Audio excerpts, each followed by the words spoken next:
On Tuesday, the US state of Arizona asked the Supreme Court to allow the state's ban on abortions based on genetic abnormalities to go into effect. The Republican Attorney General of Arizona, Mark Brnovich, requested the court to retain the law after a federal district judge temporarily blocked its enforcement. Arizona Governor Doug Ducey signed the bill banning abortion of babies with genetic deformities such as Down syndrome into law in April. At the same time, the Supreme Court is considering the Dobbs versus Jackson Women's Health Organization case concerning the constitutionality of Mississippi's 2018 Gestational Age Act that forbids abortions beyond the 15th week of pregnancy unless there is a medical emergency or fetal deformity. The filing also comes less than a week after the Supreme Court upheld Texas's 6-week abortion restriction, leaving abortion providers to continue their challenges in federal courts. The specific targeting of Christian missionaries is on the rise in India. In the latest incident, nuns of the Missionaries of Charity congregation have been charged with luring young girls to embracing Christianity. The nuns, belonging to the congregation established by Saint Mother Teresa, were in a shelter home for girls in the western Indian state of Vadodara. They have been charged under the Gujarat Freedom of Religion Act 2003 for allegedly hurting Hindu religious sentiments and attracting residents towards Christianity. Police initiated a probe after a complaint was lodged by a local government official who visited the home for girls on December the 9th. The initial report of the police states that the girls at the home were forced to read Christian texts and take part in prayer services with the intention of converting them. The congregation has denied any forceful conversion. A spokesperson for the nuns said that the members of the home have not been converted, but they have voluntarily attended prayers.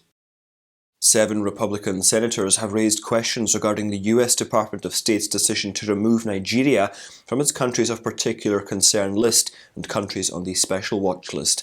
In a letter sent to Secretary Antony Blinken, Senators Josh Hawley, James Langford, Kevin Cramer, Mike Braun, James Inhofe, Tom Cotton and Marco Rubio called upon the Department of State to immediately reconsider its decision and redesignate Nigeria as a country of particular concern. In the letter, dated December the 13th, the senators pointed out that Nigeria is the country where Christians are most likely to be murdered for their faith in the world. Referring to Islamist terrorist organisations Boko Haram and Islamic State West Africa, the senators said that the Nigerian government has failed to take meaningful steps to mitigate the violence.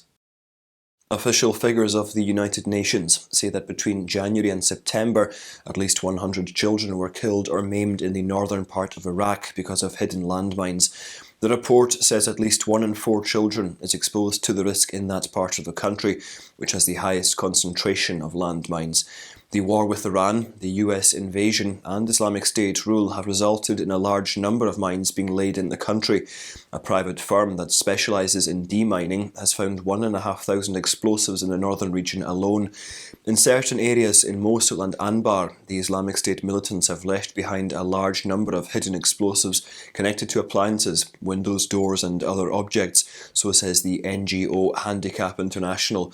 The church is also playing a proactive role in demining efforts by inviting non-governmental organisations that specialise in such operations. In Muslim-majority Pakistan, where the rights of minorities, including Christians, are often trampled upon, a prominent human rights body has demanded that the government includes members of other religions in the legislative and policy-making process.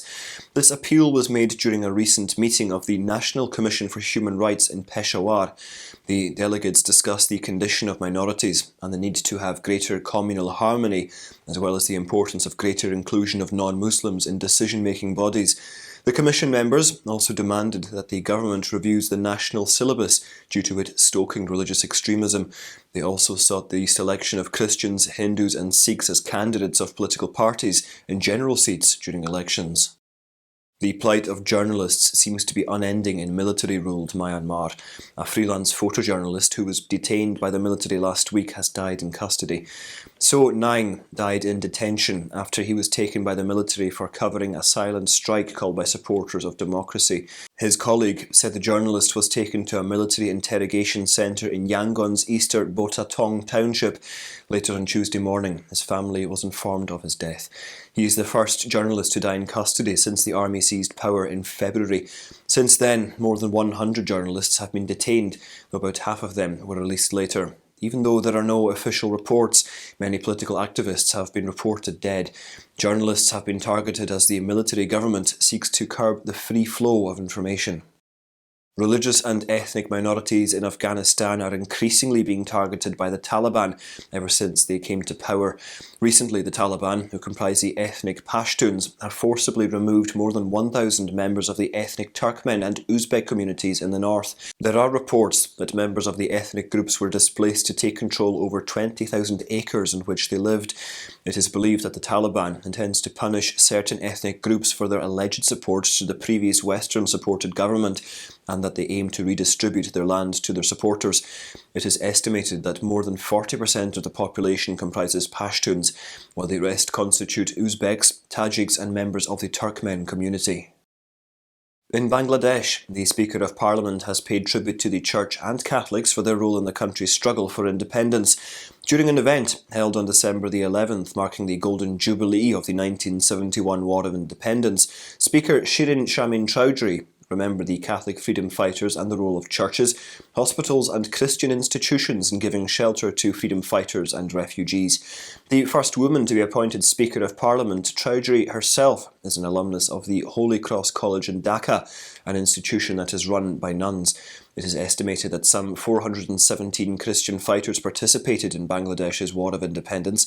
During the war, at least 10 Christians lost their lives, including a nun and 3 priests. The event was attended by Archbishop of Dhaka, Vijay de Cruz, the first Cardinal of Bangladesh, Patrick de Rosario, Minister for Religious Affairs, Muhammad Faridul Haq Khan, and the Minister of the Interior, Asaduzzaman Khan Kamal. And those are your latest headlines. Do join us again tomorrow. In the meantime, you can visit swnews.org for more updates. Shalom.